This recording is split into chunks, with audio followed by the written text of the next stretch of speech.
Y bueno, recordándoles también de que queda una evaluación en la plataforma. Son 20 preguntas, 1 hora para responder, un intento, y es a partir de las 7 de la noche, ¿ya? Hasta las 11, ¿ok?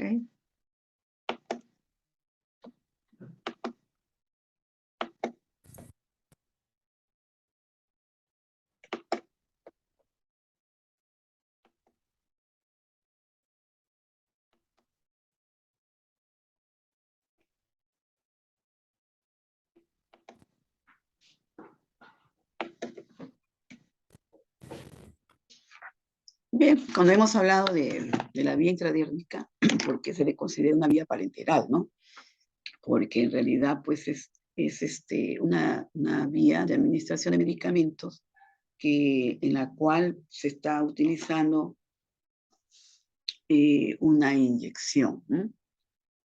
Bueno, en este caso, esta vía, la vía intradérmica, es atravesando una o más capas de la piel o de las membranas mucosas mediante una inyección. La vía parenteral es diariamente empleada en atención primaria en multitud de situaciones, ¿no?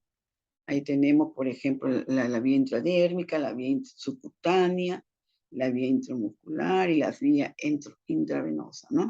En esta vía intradérmica, el ángulo de punción, lo estamos viendo acá, el ángulo de punción, miren, es de 10 a 15 grados, ¿ya?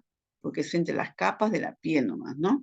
Entonces ahí, esta vía se utiliza más que todo para hacer pruebas de sensibilidad, ¿ya? Este, esta vía intradérmica, ¿ya? Esta vía intradérmica se utiliza para las pruebas de Montauk, pruebas cutáneas, anestésicos locales, por ejemplo, en casos de personas que son alérgicas o sensibles a algún producto, entonces se le realiza esta prueba para descartar su sensibilidad y evitar problemas de reacciones alérgicas en el paciente, ¿no? Un shock anafiláctico que puede llevar a la muerte del paciente. ¿Cómo es la preparación del material para la administración de los medicamentos? Aquí, bien. A la hora de administrar una medicación se debe actuar sistemáticamente cumpliendo una serie de pasos, ¿no? Por ejemplo, que tú tienes que lavarte tus manos, lo principal, preparar todo tu material necesario que vas a utilizar allí. Eh, en la preparación del material necesario tenemos, por ejemplo, tus antisépticos, ¿no? Que es el alcohol al 70%, tu jeringuita, tu aguja, una para cargar y otra para administrar, tus gasas o torundas de algodón, tus guantes, tu caja de bioseguridad para eliminación de punzantes y cortantes, ¿no? Entonces, todo eso, y sobre todo la indicación médica, ¿no? Porque el médico te indica que hagas la prueba para descartar alguna alergia en el paciente. Y como lo hemos dicho, también se utiliza al aplicar anestésicos locales, ¿no? Cuando se va a suturar una herida, por ejemplo, ¿verdad? Bien. Entonces, en la preparación de medicamento. Ahora, preparar el medicamento. Bueno, ahí ya tú preparas la sustancia, el producto, el antibiótico, al cual no conocemos todavía si el paciente es alérgico, ¿no? Tú lo preparas adecuadamente con todas tus medidas de asepsia, te colocas tus guantecitos y preparas. Vas a la unidad del paciente bueno, procedes a administrarlo, ¿no? Bien, entonces aquí vemos, por ejemplo, ahí está, en el caso de la pregunta, ¿no? ¿Qué es un antiséptico? ¿No? Entonces, es lógicamente que todos conocemos que el antiséptico es un químico, ¿no? Que se aplica en el proceso de antisepsia, ¿no? Por ejemplo, en la piel, para limpiar la piel y poder trabajar bien sin producir ninguna eh, infección, algún problema al paciente por la antisepsia no adecuada, ¿verdad? Entonces, ahí también vemos que aquí nos preguntan cuál es el recomendable. Aquí el recomendable generalmente lo utilizamos el alcohol al 70% y bueno, en otros casos la iodopovidona. Pero también teniendo presente de que la iodopovidona, por ejemplo, es un producto que hay pacientes que son sensibles a ella, ¿no? Entonces hay que ver también y descartar esa posibilidad de que el paciente es alérgico a la iodopovidona, ¿ya? Entonces, eso es muy importante también tener presente. Bien, las jeringas. Ya tú, o sea, en cuanto a las jeringas, por ejemplo, eh, tú debes saber que las jeringas y las agujas y todo esto, el tipo de aguja que tú vas a utilizar, tienes que tenerlas allí presente, preparadas, ¿no? Entonces aquí en esto de las jeringas, entonces nosotros conocemos que la jeringa tiene sus partes, ¿no? En la cual nos va a permitir que, por ejemplo, en esta parte de acá, ¿no? En la parte del émbolo, la parte interna, no debemos contaminar. Debemos evitar la contaminación de estas zonas de las jeringuitas, ¿no? Entonces, también tenemos que aquí tener todo tu equipo, poseen, por ejemplo, sabemos que las jeringuitas poseen 3 partes, un cono para conectar la agujita, un cuerpo milimetrado con una lengüeta de apoyo y un émbolo con otra lengüeta de apoyo que nos va a permitir absorber el medicamento. Una vez extraída la jeringa de su base, debemos de seguir conservando la esterilidad del cono y del émbolo, ¿ya? Entonces hay que tenerlo mucho cuidado. Solamente tú debes manipular desde la lengüeta, ¿no? Existen jeringas de diferentes capacidades, ¿ya? De 1, de 3, de 5, de 10, de 20 y 50 mililitros respectivamente, siendo la cantidad del fármaco que hemos de administrar la que determinará la capacidad de la misma, ¿ok? Las jeringas de 50 mililitros, por ejemplo, se usan normalmente para las bombas de perfusión portátiles, careciendo entonces de cono muchas veces, ¿ya? Entonces, tener presente este punto. Y bueno, antes se conoce de que las jeringas eran de vidrio, ¿no? O sea, eran de Pirex, que resistían las temperaturas, las altas temperaturas del proceso de la esterilización. Entonces, em, ahora se han cambiado a todo plástico, ¿no? Es un plástico medicinal de uso médico que no permite esterilizarse. Una jeringa que tú uses se debe desechar inmediatamente, ¿ya? Una vez usado se desecha, ¿ok? Ya. Aquí vemos, por ejemplo, ¿no? Conocemos que las partes de la jeringa, ahí están, por ejemplo, los diferentes tamaños de las jeringas, ¿ven? Miren, ahí está, ¿ya? Entonces, aquí vemos. Ujú.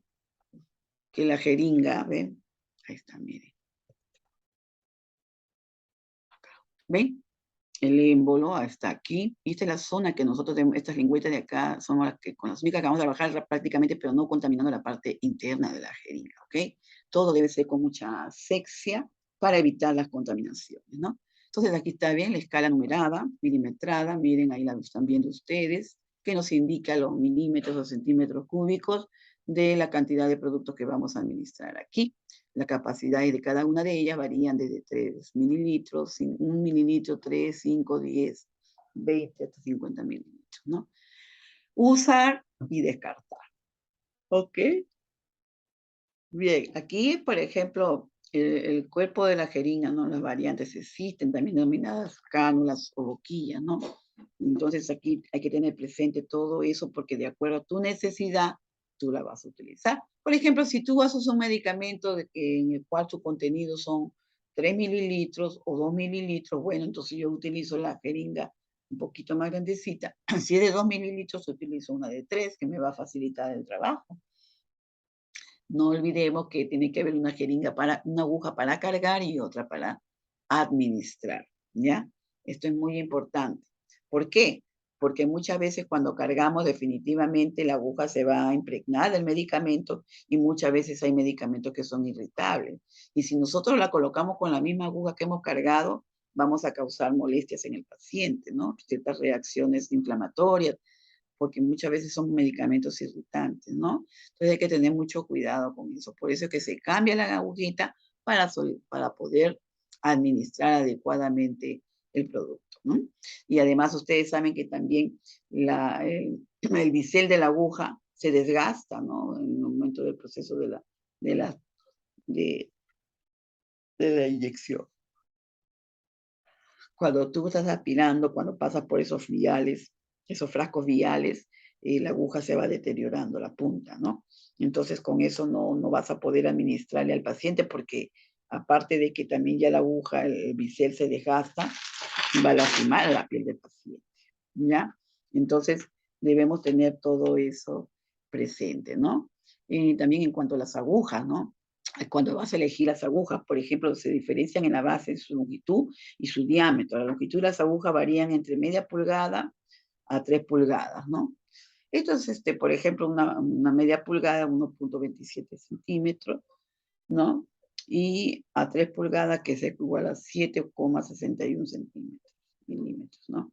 Bien, entonces ahí vemos, por ejemplo, de que el diámetro de una aguja se mide en calibres. Una aguja de calibre 25 tiene un diámetro más pequeño que una aguja de calibre 19. A medida que el calibre de la aguja se hace más grande, el diámetro de la aguja se hace más pequeño, ¿ya? Entonces eso no lo olvidemos, ya se hace más pequeño. Dos agujas diferentes, ahí está, ahí estamos visualizando el bisel. Entonces, y, dos agujas diferentes pueden tener la misma longitud y tener diferentes tamaños de calibre. Entonces los calibres de las agujas van desde el calibre 7, que es el más grande, hasta el calibre 33, que es el más pequeño. ¿Okay? No olvidemos eso. Es un punto interesante. La selección del calibre se hace en función de qué tan espeso es el medicamento que se va a administrar. Eso es muy importante también. Entonces, si el medicamento es espeso, una aguja o un calibre pequeño y un gran diámetro sería la aguja a elegir. No lo olvidemos, ¿ya? Entonces, sí, si el medicamento es espeso, una aguja con un calibre pequeño y un diámetro y un gran diámetro sería la aguja a elegir para poder cargar el medicamento también y administrarlo. Los medicamentos intramusculares se administran con agujas largas, mientras que los medicamentos subcutáneos se administran con agujas más cortas, ¿no? Es por donde llega la estructura anatómica, ¿no? Es por el largo donde van a llegar, o sea, la estructura. Por eso la intradérmica es la agujita más pequeñita. Entonces, ¿qué cuidados, por ejemplo, debes tener a la hora de preparar tu material, ¿no? Cuando lo vas a llevar a la unidad del paciente, todo esto, ¿no? Entonces, aquí los cuidados que tú tienes que tener presente es que la técnica aconseja por tener dos agujas, como ya lo hemos mencionado, una para cargar el medicamento en la jeringuilla y otra para administrarlo. Esta técnica aconseja no administrar el fármaco con la misma aguja con la que se carga la medicación, ya que al haber más manipulación también es más probable que se pierda la esterilidad. Al realizar el procedimiento de carga, la aguja se puede despuntar, con lo que si empleamos esa misma aguja para administrar el medicamento, la técnica va a ser. Si por alguna razón no disponemos de aguja de carga, usaremos para ello la de mayor calibre de las que tú tengas en tu stock, ¿ya? Entonces ya no, tú adáptate a lo que tú tengas en ese momento, ¿ok? Ya, muy bien. Ya. En cuanto a los medicamentos, ¿no? Antes de realizar cualquier procedimiento, hay que lavarse tus manos, enfundar tus guantes, pues salvo en el caso de accesos centrales no es necesario que sean estériles. Por otro lado, a la hora de cargar cualquier medicamento en una jeringuilla hay que tener en cuenta varios aspectos, ¿no? Por ejemplo, los tipos de recipientes que hay, ¿no? Los medicamentos inyectables pueden encontrarse dentro de dos tipos de recipientes, ampollas y viales, ¿no? Las ampollas, ahí están visualizando, y los viales que están aquí. Estas son las ampollas y estos son los viales, que tienen una tapita como un collar, ¿no? Como un resto de metal, ¿ya? Que lo fija bien y asegura también su esterilidad, ¿no? ¿Ya? Entonces aquí, por ejemplo, las ampollas constituyen un sistema cerrado que una vez roto el cuello, pasan a un sistema abierto. O sea, cuando tú ya has abierto en estos puntitos débiles de la ampolla, ya se convierte en sistema. Ahí está cerrado, pero una vez que tú lo partes, se convierte en sistema abierto y puede contaminarse. Hay que tener mucho cuidado cuando tú preparas estos productos, ¿ya? Esto es que se puede aspirar el líquido fácilmente a través de la abertura que hemos creado. Y en el caso de los viales que están viendo aquí, por ejemplo, constituyen un sistema cerrado, ¿no? Por lo que va a poder extraer sin dificultad su contenido. Se debe inyectar previamente en su interior un volumen de aire al igual al volumen de sustancia o diluyente que tú has utilizado, ¿ya?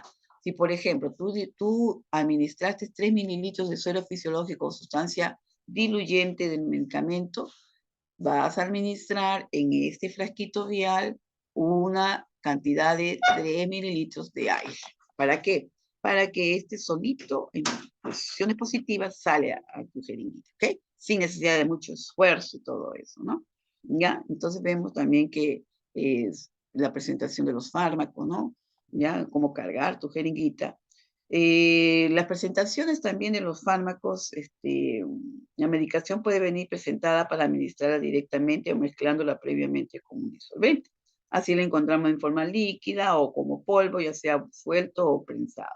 Cuando haya que mezclar el fármaco con un disolvente, trabajaremos con 2 recipientes, uno que contiene el fármaco y otro que contiene el disolvente. Por otro lado, debemos de tener en cuenta que hay que tener siempre las instrucciones, así sabremos cómo se debe realizar la mezcla. Los pasos para conseguir la mezcla son cargar el disolvente en la jeringuilla, ¿ya? Cargar el disolvente en la jeringuilla, introducir la cantidad de disolvente indicada en el recipiente que contiene tu fármaco, homogenizar la solución si es necesario, en muchos casos se homogeniza espontáneamente al mezclar ambos productos, ¿ok? Cargar la solución nuevamente en la jeringuilla y para conseguir una solución homogénea nunca agitaremos la mezcla, pues además de formarse espumas se pueden producir cambios que modifican su farmacodinámica, y hay que tener mucho cuidado. Lo que se debe hacer sí es hacer rotar el recipiente normalmente cuando se trata de un vial, ¿no? Entre las palmas de tu mano, por ejemplo, para homogenizarla, ¿ya? Bien, entonces, cuando tú cargas tu jeringuilla, por ejemplo, eh, a partir de una ampolla, tú tienes que, ahí estás viendo la imagen, coger la ampolla, ¿ven? Ahí está, y golpee suavemente su parte superior con un dedo, así todo el contenido pasará a la parte inferior del recipiente y no se va a perder nada del medicamento. Coloca una gasa pequeña alrededor del cuello de la ampolla con el fin de evitar un posible corte. Sujeta la ampollita con la mano dominante, con los dedos pulgar e índice de la otra mano, rompa el cuello de la ampolla en dirección opuesta a usted.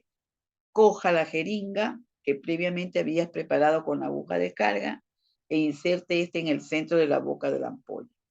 No permita que la punta o el cuerpo de la aguja toquen el borde de la ampolla, ¿ya? Si ello sucede, desecha el material y reinicia el proceso. Hay que tener mucho cuidado. Inclina ligeramente la ampolla y vaya aspirando el medicamento con la jeringa. Recuerde que para movilizar el émbolo no debe apoyarse en sino que en 2 lengüetas que posee la jeringa, la del propio émbolo y la del cuerpo de la jeringa, ¿ok? Entonces, una vez que ya tú cargaste toda tu medicación, saca la aguja de la ampolla, sostén la jeringa con la aguja apuntando hacia arriba para que el líquido se siente en el fondo de la primera, ¿no? Golpea la jeringuita, ¿ya?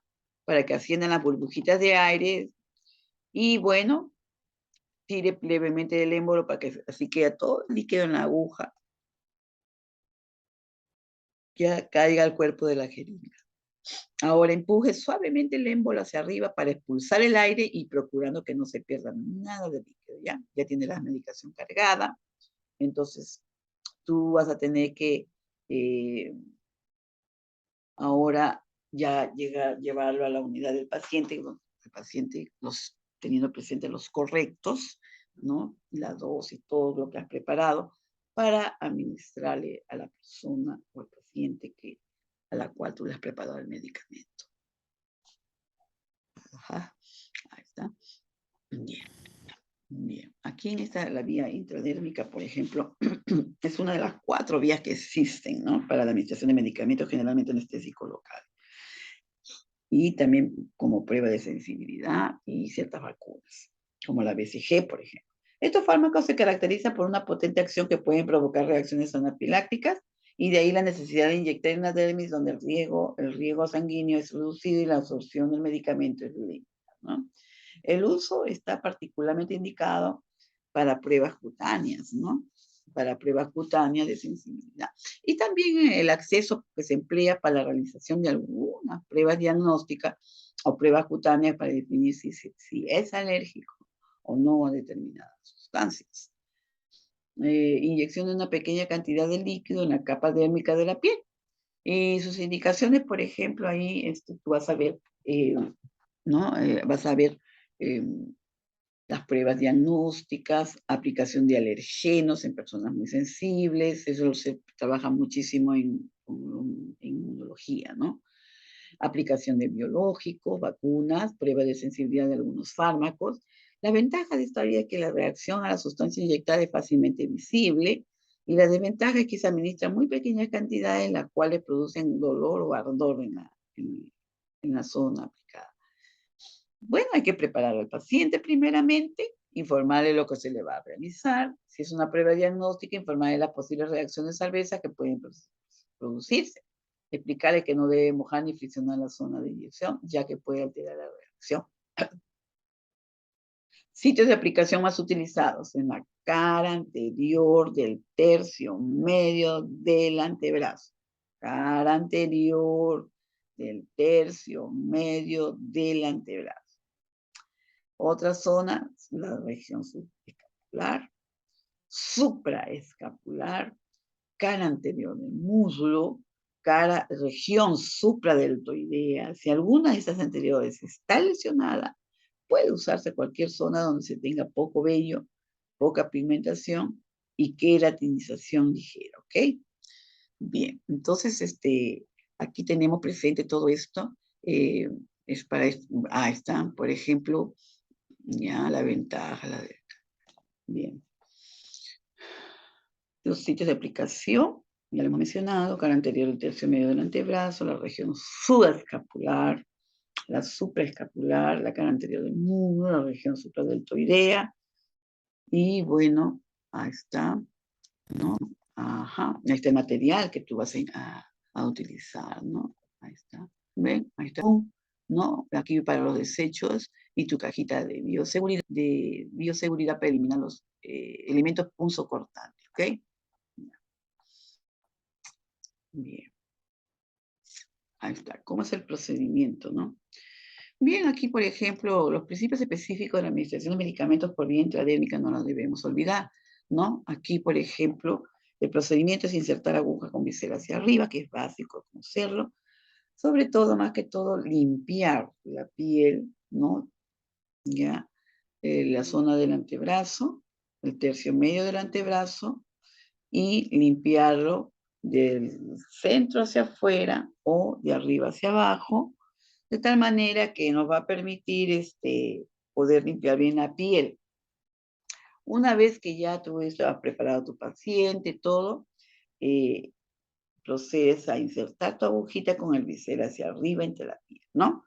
Una vez vencida la resistencia de la epidermis y la dermis, introducir hasta tapar el orificio del bisel, que debe verse a través de la piel, e inyectar inmunobiológico, que se verá como una lenteja o gota de agua. Esta es una aplicación correcta, cuando se forma una lentejita, ¿no?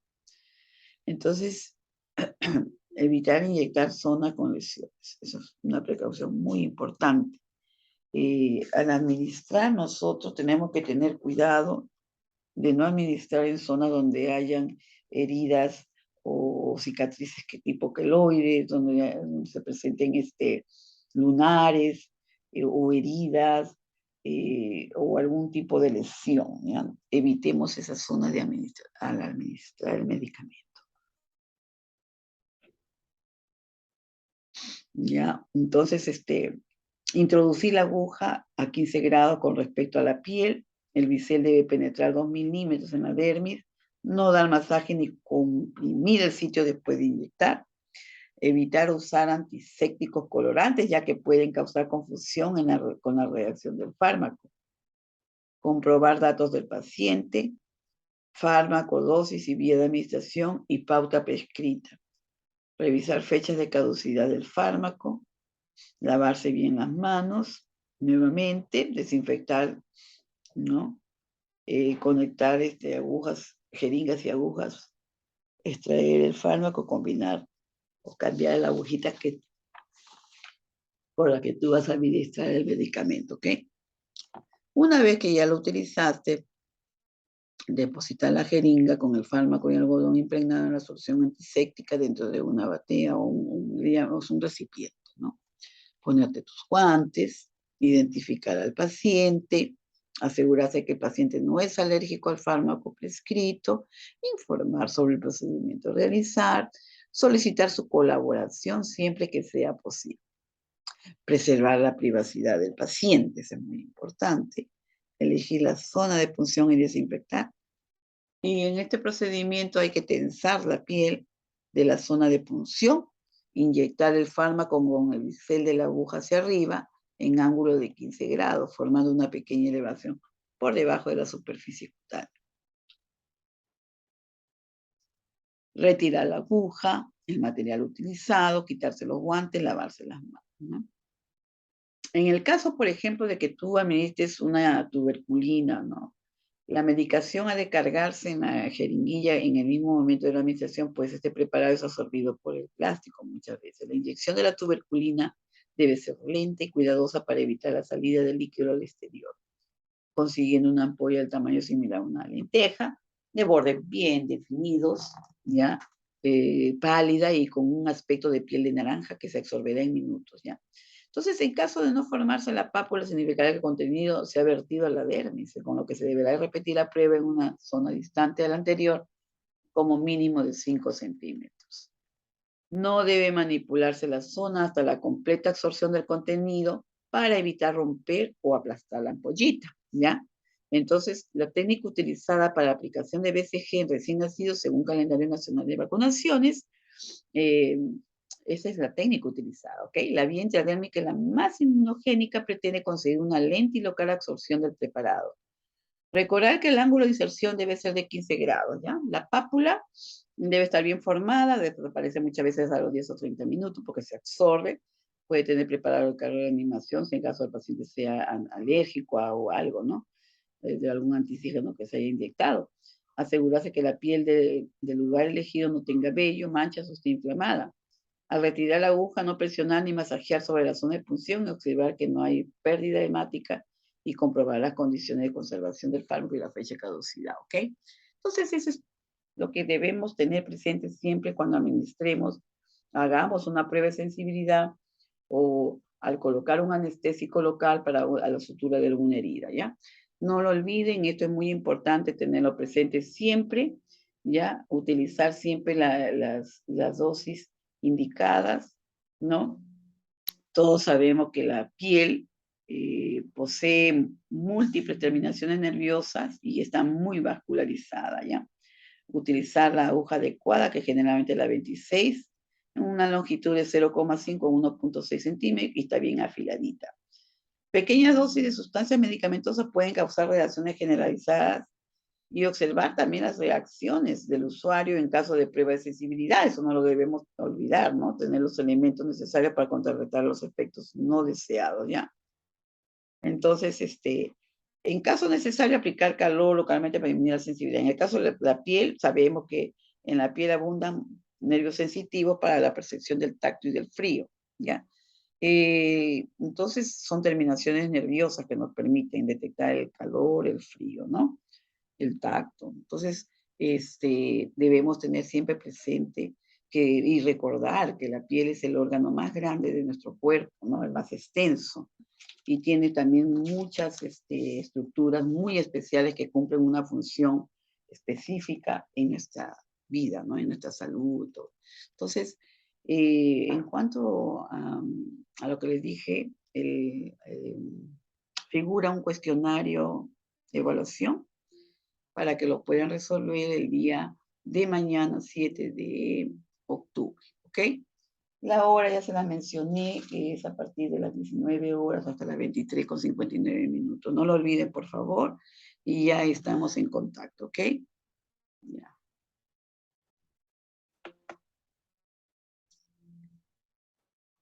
Cualquier cosa o duda que eso me la hacen llegar, por favor.